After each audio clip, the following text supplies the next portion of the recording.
اسرائیل کی حد سے زیادہ جو حمایت ہے وہ امریکہ ہی کر رہا ہے. اسی وجہ سے اسرائیل کے جو اس قدر ظلم ہیں وہ فلسطینیوں پر ڈھا رہے ہیں. جس طرح سے ہاسپٹل پر بھی اٹیک کیا گیا ہے.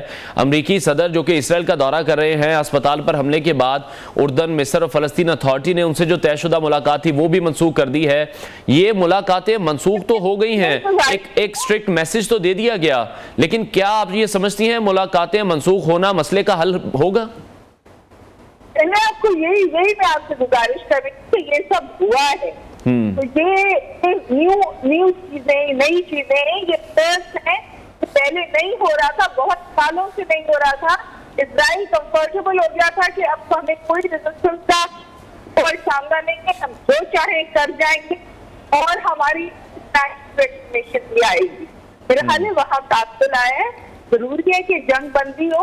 اور آپ دیکھیے کہ کچھ بھی گئے تھے، ان کا وہاں بہت زبردست استقبال ہوا.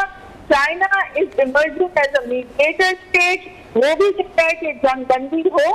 اور یہ جو مختلف آواز آ رہی ہے، یہ جو مڈل پاور جس کو ہم باتیں کر رہا ہے امریکہ کے برخلاف، اس چیز سے بدلاؤ آ سکتا ہے.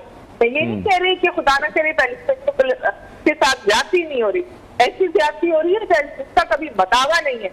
جس میں بچوں کو ٹارگٹ کر کے مارا جا رہا ہے، یہ نسل کشی ہے، یہ ایتھنک کلینسنگ ہے، یہ وار کرائم ہے.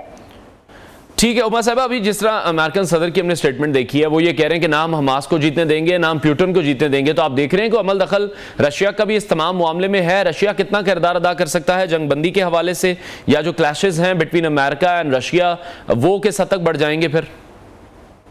مجھے یہ نہیں پتا کہ رشیا کیا کردار ادا کرتا ہے جنگ کے حوالے سے. رشیا ایک دم میں ہے، لیکن رشیا پاور ڈائنامکس کو بہت غور سے دیکھ رہا ہے. چائنا پاور ڈائنامکس کو بہت غور سے دیکھ رہا ہے.